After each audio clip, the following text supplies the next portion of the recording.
चलिए, thermal expansion का topic हम पढ़ रहे थे।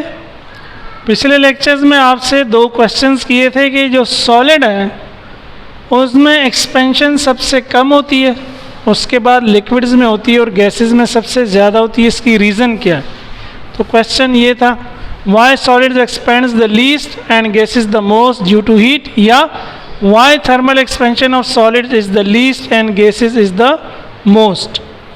अब इस क्वेश्चन को समझने के लिए पहले देखें, ये समझ लें कि हमारे सॉलिड्स, लिक्विड्स और गैसेस के दरमियान एटम्स होते हैं, एटम्स में मॉलिक्यूल्स होते हैं, उनके दरमियान बॉन्ड होता है। तो अगर वो बॉन्ड को हम एक स्प्रिंग समझ लें, assume the bond is like a spring, for solid this is a very strong spring. Solid के लिए यूँ समझ लें ये एक बहुत मजबूत स्प्रिंग है, यूँ क्योंकि मॉलिक्यूल्स और एटम्स के दरमियान जो फोर्स है वो बहुत स्ट्रॉन्ग होती है। तो जैसे एक्सरसाइज करने जाते हैं ना जिम में, वो स्ट्रॉन्ग होता है, ज़ोर लगाना पड़ता है बहुत ज़्यादा। तो सॉलिड्स के एटम्स को एक दूसरे से दूर करने के लिए आपको बहुत ज़्यादा एनर्जी चाहिए, बहुत ज़्यादा जोर चाहिए। लिक्विड्स का इतना स्ट्रॉन्ग नहीं होता, समझे, वो थोड़ा सा नरम सा जो स्प्रिंग होता है आसानी से खिंच जाता है। और गैसेस का तो इतना कमज़ोर होता है कि हाथ लगाया और टूट गया। अगर ये चीज़ आप समझ जाएं तो इसका मतलब है कि अगर इसके एटम पे फोर्स लगेगी, ये वो बॉन्ड हो गया। अगर ये सॉलिड का स्प्रिंग है, जब आप इसको खींचेंगे या एनर्जी जब देंगे तो एनर्जी से ये खींचेगा, तो सॉलिड में ये थोड़ा खींचेगा, लिक्विड में ये थोड़ा ज़्यादा खींचेगा, और गैसेस का तो फौरन ही टूट के भाग जाएगा।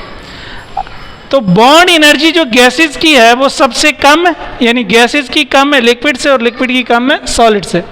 अगर ये चीज़ हमारी समझ में आ गई तो अब इधर देखें, ये सॉलिड की स्टेट है, रेगुलर स्ट्रक्चर है, ठीक है, ये इसके एटम्स हैं या मॉलिक्यूल्स हैं। ये लिक्विड के हैं, बर्तन में दूर दूर हैं, और ये गैस के हैं, ये सबसे दूर पड़े हुए हैं। तो जब आप नॉर्मल स्टेट में देखें, अभी आपने इनको हीट नहीं दी, तो सॉलिड के मॉलिक्यूल्स वाइब्रेट कर रहे हैं, एटम्स वाइब्रेट कर रहे हैं, यूं यूं यूं यूं हो रहे हैं अपनी जगह पे। लिक्विड के भी हो रहे हैं, ठीक है। अब आपने जब गर्म किया तो सॉलिड के मॉलिक्यूल्स की वाइब्रेशन थोड़ी बढ़ जाएगी, थोड़ी सी हमने हीट दी, लेकिन लिक्विड की ज़्यादा बढ़ेगी। मैंने बता दिया ना, स्प्रिंग कमज़ोर है। जब आप हीट दे रहे हैं तो स्प्रिंग खींच रहा है, सॉलिड का स्प्रिंग थोड़ा खींचेगा, लिक्विड का स्प्रिंग थोड़ा ज़्यादा खींचेगा। आपने मज़ीद हीट दी, सॉलिड का अगेन थोड़ा और खींच किया, लेकिन लिक्विड का और भी ज़्यादा खींच गया। और गैसेस में तो मैंने कहा ना, वो तो आज़ाद है, गैसेस में ऑलरेडी मॉलिक्यूल कम होते हैं। गैसेस की तो आप ज़रा सी हीट देंगे और वो फ़ौरन ही उड़ जाएंगे। तो गैसेस का तो बॉन्ड समझ ले टूट ही जाता है, ब्रेक हो जाता है, और वो तो जितनी जगह मिलती है उस जगह में वो जो है क्या करता है, फैल जाता है। तो ये रीज़न है एक्सपेंशन की कि सॉलिड में कम क्यों है, लिक्विड में उससे ज़्यादा और गैसेस में उससे ज़्यादा। दूसरा क्वेश्चन हमारा था कि हमने डेरिवेशन की थी, बीटा बराबर है 3 अल्फ़ा क्यों आया, 2 अल्फ़ा 4 अल्फ़ा क्यों नहीं आया। तो देखिए, हमने कहा था हमारे पास एक सॉलिड ब्लॉक है ये, ठीक है ना, इसकी 3 डायमेंशंस है, लेंथ, विड्थ और हाइट। और ये एक्चुअल में लेंथ, विड्थ और हाइट तीनों लेंथ ही हैं। ये तो इनके नाम इसलिए अलग है, इनके दरमियान फ़र्क करने के लिए कि ये ज़्यादा है, ये उससे कम है, ये इसकी हाइट है। तो हर एक डायमेंशन समझे 1 अल्फ़ा दे रही है आपको, 1 अल्फ़ा लेंथ ने दिया, 1 अल्फ़ा विड्थ ने दिया, 1 अल्फ़ा हाइट ने दिया, इसलिए आपका आंसर क्या हो गया, beta is equal to 3 alpha, ठीक है ना। तो ये उन दो क्वेश्चंस की रीज़न थी। अब हम इसके बाद न्यूमेरिकल्स करेंगे। चलें, अब हम आगाज़ करते हैं थर्मल एक्सपेंशन के न्यूमेरिकल्स का। तो न्यूमेरिकल्स करने का एक बेहतर तरीका ये होता है कि जितने भी फार्मूलाज हैं वो लिख लें। तो ये मेन फार्मूला है, beta is equal to 3 alpha, delta L बराबर है अल्फ़ा एल डेल्टा टी, और एल प्राइम बराबर है एल ब्रैकेट में 1 plus alpha delta T.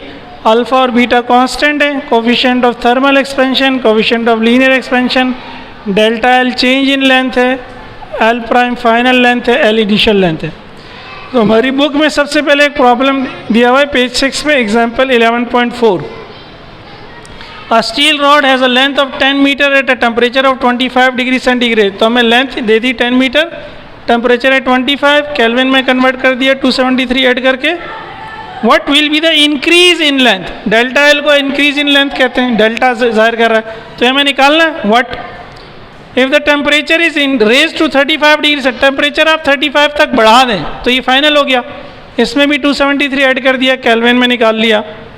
Given alpha, alpha में दिया हुआ है। तो सिंपल क्वेश्चन है, फॉर्मूला हमारे पास डायरेक्ट है डेल्टा एल का, अल्फा एल डेल्टा टी। अब डेल्टा टी क्या होगा, T2 minus T1, values put कर दी अल्फा की, एल की, T2 माइनस T1, ये दोनों अपनी जगह पे रहे। T2 माइनस T1 10 आया, इन सब को मल्टीप्लाई किया, ये हमारा आंसर आ गया 1.1 इंटू 10⁻³ मीटर। डेल्टा एल है, लेंथ है, तो इसकी यूनिट क्या होगी, मीटर होगी। अब बिल्कुल इसी तरह का एक सवाल हमें दिया हुआ है जो पिछले 25 साल पेपर्स हैं। 2008 में क्वेश्चन नंबर है 1, delta steel bar is 10 metre in length, वही 10 मीटर है, टेम्परेचर कहता है -2.5 है, अगेन इसको केल्विन में कन्वर्ट कर लिया 273 ऐड करके। What will be the change in length, change in length, increase in length, एक ही बात है, निकालनी है। When it is at 25 degree centigrade, final 25 है, इसमें 273 ऐड कर दिया 298 केल्विन। बस एक उसने चालाकी की है आप जैसे सादा स्टूडेंट्स को थोड़ा सा परेशान करने के लिए कि अल्फ़ा की जगह बीटा की वैल्यू दी है कि बीटा बराबर है 3.3 एक्सपोनेंट -5। तो माशाल्लाह अल्हम्दुलिल्लाह यकीनन आप लोग बहुत ज़हीन होंगे।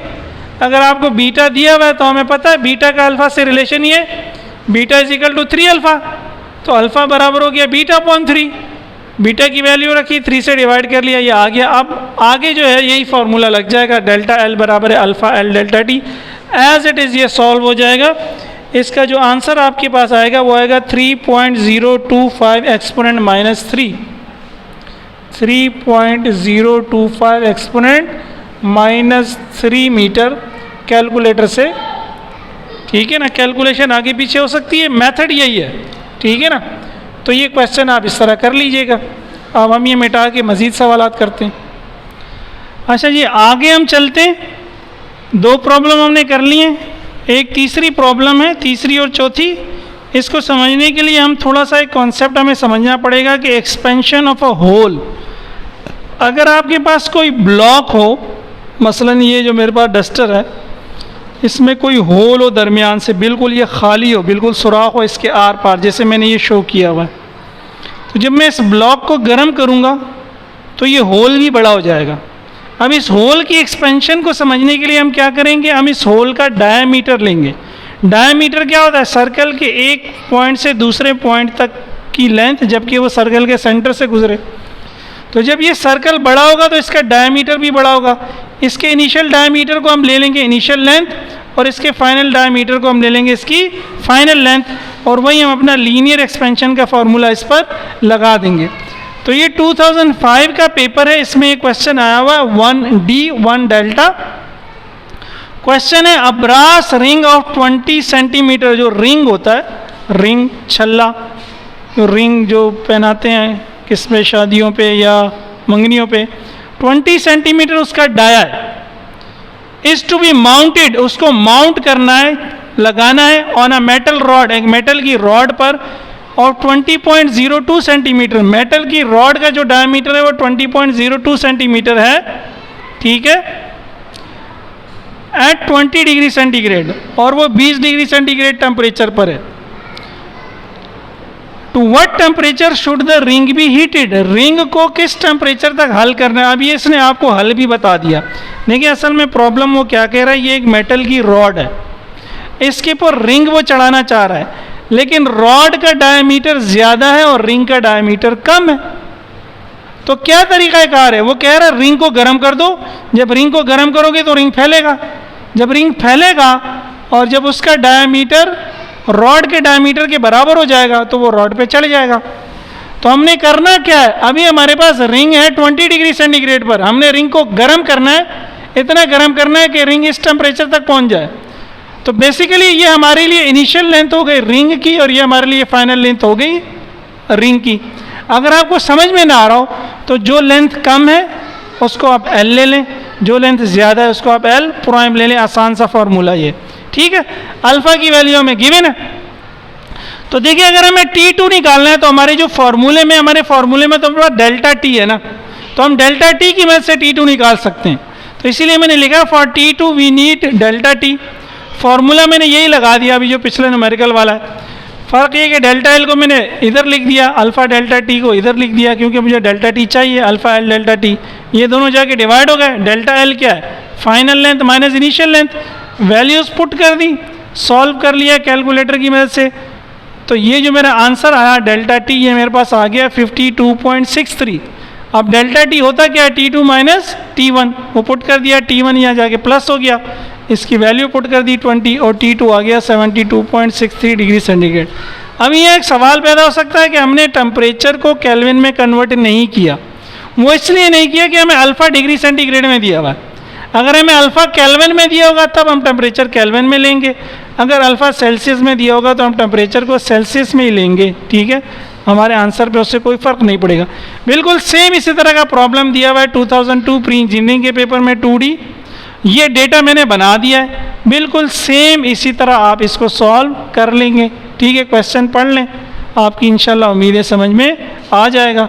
अब इसके बाद इसको मिटाते हैं, कुछ और करते हैं न्यूमेरिकल्स। चलिए हम आगे चलते हैं। कुछ हमारी बुक में प्रॉब्लम्स हैं, पेज नंबर 38 पे प्रॉब्लम नंबर 11.2 एंड 11.3। 11.2 में कह रहा है steel rod has a length of exactly 0.2 centimetre. तो ये हमें इनिशियल लेंथ दे दी 0.2 at 30 degree centigrade, initial temperature 30 है। What will be its length, इसकी लेंथ क्या होगी, तो फाइनल लेंथ पूछ रहा है एल प्राइम। ठीक है, एट 60 डिग्री सेंटीग्रेड और फाइनल टेम्परेचर ये दे दिया। अब इसमें अल्फ़ा की वैल्यू नहीं दी हुई, तो हमें बुक में पेज नंबर 5 पे एक चार्ट दिया हुआ है, वहाँ से हमने स्टील की अल्फ़ा की वैल्यू लिख रही और हमने एज्यूम कर लिया कि इसको हमने केल्विन में दिया होगा एग्जाम में, तो हमने इन दोनों को भी केल्विन में कन्वर्ट कर दिया, 273 ऐड कर दिया। अब देखिए फाइनल लेंथ का फॉर्मूला हमारे पास ये रहा, L prime is equal to L 1 plus alpha delta T. L prime is equal to L 1 plus alpha delta T की जगह लिख दिया T2 माइनस T1, ब्रैकेट लगा दी और ये बाहर वाली ब्रैकेट है। मैथमेटिक्स की रूह से पहले ब्रैकेट को सॉल्व करते हैं, वैल्यू हमने सबकी पुट कर दी, इसमें से इसको माइनस किया, 30 आंसर आया। फिर ये 1.1 एक्सपोनेंट -5 को 30 से मल्टीप्लाई किया, ये हमारा आंसर आ गया। फिर इसको 1 से मल्टीप्लाई किया, ये आंसर आ गया, इसको इससे मल्टीप्लाई किया, ये हमारा फाइनल आंसर आ गया। अब एक चीज़ नोट करें, वैसे अगर 0.2 तो आपको लगेगा कि बहुत छोटा है, अगर ये मैं आगे की वैल्यू छोड़ दूँ तो भाई मेरे पास ओरिजिनल लेंथ भी 0.2 है, तो फाइनल लेंथ भी 0.2 है, ये कैसे हो सकता है। तो पूरा आंसर लिखा है। वो हम पॉइंट के बाद वाली वैल्यूज़ को जब इग्नोर करते हैं जब पॉइंट से पहले की वैल्यू बहुत बड़ी हो, 100 हो, 1000 हो, 2000 हो, लाख हो। अब तो पॉइंट से पहले 0 है, तो फिर पॉइंट के बाद की हमें वैल्यू सारी लेनी है, और ख़ासकर इस केस में जब इनिशियल लेंथ 0.2 है तो हमें फाइनल लेंथ सारी लेनी है ना। और यहीं से ये ज़ाहिर हो रहा है सॉलिड में इजाफा बहुत कम हो रहा है। हमने टेम्परेचर जो है वो 30 डिग्री बढ़ा है, तो देखिए 0.2 से वो सिर्फ इतना बढ़ गया, 0.00066 बढ़ गया। इन दोनों का डिफरेंस क्या आएगा, 0.00066। एल प्राइम में से एल को माइनस करेंगे। ठीक है, आगे चलते हैं। Problem number 11.3, find the change in volume. Change in volume अब हो गया, डेल्टा वी हो गया डेल्टा एल की जगह, of an aluminium sphere. Sphere कहते हैं फुटबॉल की है, क्रिकेट की बॉल की, एल्युमिनियम का स्फीयर है, ऑफ 0.4 मीटर रेडियस। उसका रेडियस हमें दे दिया 0.4 metre. When it is heated from 0 to 100, 0 से 100 तक इसको गर्म किया, अगेन दोनों को केल्विन में कन्वर्ट कर लिया। एल्युमिनियम की भी अल्फ़ा की वैल्यू हमने देखी टेबल 11.1 से, तो वो ये गिवन है, एग्ज़ाम में ये गिवन होती है वैल्यूज़ नॉर्मली। ठीक है, अब जिस तरह डेल्टा एल बराबर होता है alpha L delta T, same इसी तरह डेल्टा वी बराबर होगा बीटा वी डेल्टा टी। अब हमें इस डेटा में कोई भी वैल्यू नहीं दी, ना बीटा ना वी ना डेल्टा टी, तो मैंने इसको इक्वेशन 1 नाम दे दिया। हमें पता है बीटा 3 अल्फ़ा होता है, तो 3 को अल्फ़ा से मल्टीप्लाई किया, ये आंसर आ गया। और किसी भी स्फीयर का वॉल्यूम, ये मैथमेटिक्स का स्टैंडर्ड फार्मूला, ये भी चाहे आप अपने फार्मूलों की लिस्ट में लिख लीजिएगा। स्फीयर का वॉल्यूम होता है 4/3 पाई आर क्यूब, तो 4/3 पाई आर का क्यूब लिया, इस पूरे को सॉल्व किया कैलकुलेटर से, 0.268 मीटर क्यूब वॉल्यूम हो गया। Delta T T2 minus T1 हुआ, 100 के आ गया। इक्वेशन 1 को दोबारा लिख लिया, इक्वेशन 1 में सबकी वैल्यूज़ पुट कर दी, कैलकुलेटर से सॉल्व करें 0.00192 आएगा, और अगर 10 की पावर में लिखना है तो 1.92 एक्सपोनेंट -3 मीटर क्यूब इसका आंसर आएगा। बिल्कुल सेम इसी तरह का क्वेश्चन है 2006 1D, वो उम्मीद है आप कर लेंगे। तो अल्हम्दुलिल्लाह हमने थर्मल एक्सपेंशन के 7 प्रॉब्लम्स डिस्कस कर लिए। अब उम्मीद है कि एग्ज़ाम में थर्मल एक्सपेंशन का कोई भी प्रॉब्लम आएगा तो आप कर लेंगे। वाखिर दावाना अनिल हम्दुलिल्लाहि रब्बिल आलमीन।